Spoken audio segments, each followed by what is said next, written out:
Work is difficult anyway. During an economic downturn, things get exaggerated. All of the problems that are there to begin with, the conflict, territorialism, role confusion, these things just get magnified as the stress of worry gets added into the mix.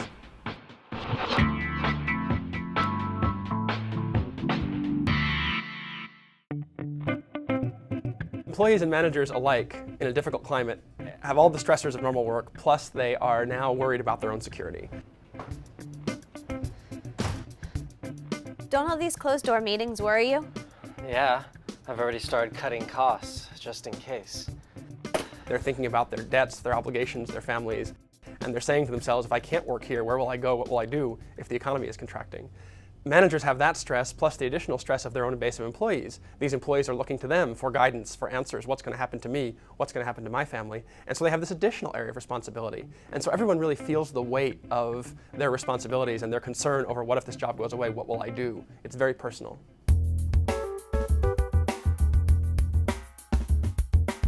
One model I like for managers is to sit down with one or more employees and say, look, there are things I know, things I don't know, and things that I know but can't tell you. So as we talk, I will let you know what category things fall into. I'll tell you as much as I can. I'll tell you when I don't know. And if I can't tell you something, I'll try and let you know when I might be able to tell you that. I just wanted to know if our vacation time is going to get cut, because I have that trip to Mexico planned, and I've already been taking scuba diving lessons. Plus, I heard all senior management is leaving. No, our benefits are all safe. I can't tell you what senior management is planning to do, but I promise, as soon as they let me know, I will let you know. That sets the manager up as a human being, a person who knows things and who is real and who has their own issues too. They don't have all the answers, and if a manager tries to act like he or she does have all the answers, the employees will see through it. But if a manager really sits down with the employees and says, look, we're all in this together, I'm going to help you by sharing with you what I know, that's the best possible thing they can do. Employees, for their part, should give their managers a break a little bit. You know, they're not your parents and you're not 5. They don't have all the answers for you. They can't possibly have all the answers. The difficult economy is confusing and a concern for everyone.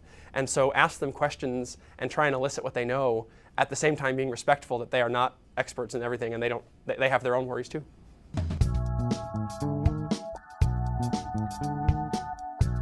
We have something called the marathon model, which if you think about the New York Marathon, there's all these runners and they start them at different times. So you could have one runner way out ahead of another, not because he or she is faster, he or she just started earlier.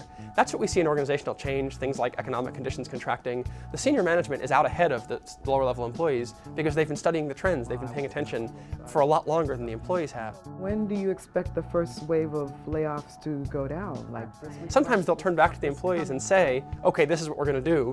And the employees will say, what are you talking about? And the management will say, why aren't you on board? Well, you know, the employees haven't had the time to learn, to understand what's going on. So what management should do is take the time to explain the rationale. This is what we're seeing, this is what we've been seeing, this is what got us to this point of decision, and here's how we think it'll support our future. Employees, for their parts, should ask those questions. Hey, Mr. Manager, we haven't been thinking about this as long as you have. Help us understand your rationale. Help us understand what you're thinking so that we can fully implement what you're trying to do, really understanding what it is.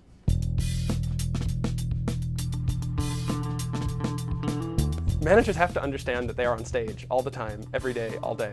If you are a manager and you walk down the hall with a scowl on your face during a difficult economic climate, maybe you got a speeding ticket that morning, but what your employees are seeing is, uh-oh, trouble's coming. You know, she looks worried. Oh, I had to ask you. So what you have to do is really be aware of the fact that you're being watched closely and that all of your verbal and nonverbal communication is being used by employees who are basically trying to read tea leaves and guess what's going to happen. Now, the second piece of that is because these employees are watching you so closely, they will remember what you've done. They'll remember how you treated their friends and their coworkers, if there's a reduction in force, how you treated the ex-coworkers, and they will record that in their minds and use it to evaluate you later. So it has an impact on loyalty. And the people you want to keep will evaluate you as to whether they should stay down the road based on what they see now. So the short answer is, as a manager, you're always on stage. Everything you do, everything you say, every action you take, do it like it's going to be watched and remembered, because it will be watched and remembered.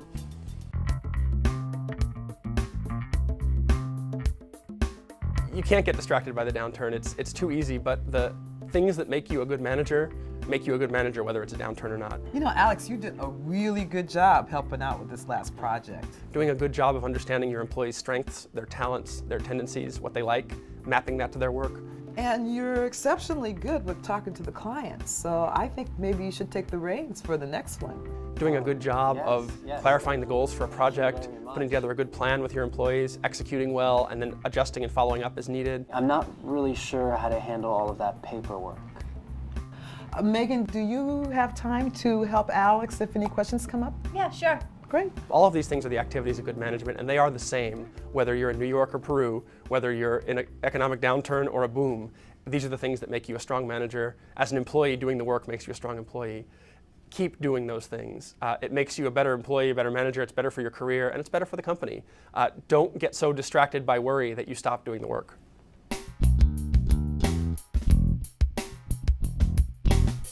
It's absolutely important to keep a long-range perspective. You're not in this business for the week or the month. If you want to cut costs to zero, you can lock the doors. But that's not what you're trying to do. Your goal is out a year, 2 years, 5 years. The things you do today are tactics toward that goal. Keep that in mind. Remember to think long-term. Also, remember that every economic downturn, every difficult condition impacts some companies, some industries more than others. Don't bring it home if you don't have to. Just because you see it in the media doesn't mean it's going on in your own company. If you get all distracted by worry and stop doing the work, you may create a problem where there wasn't one. So be careful to deal with reality, but not be swayed by perception.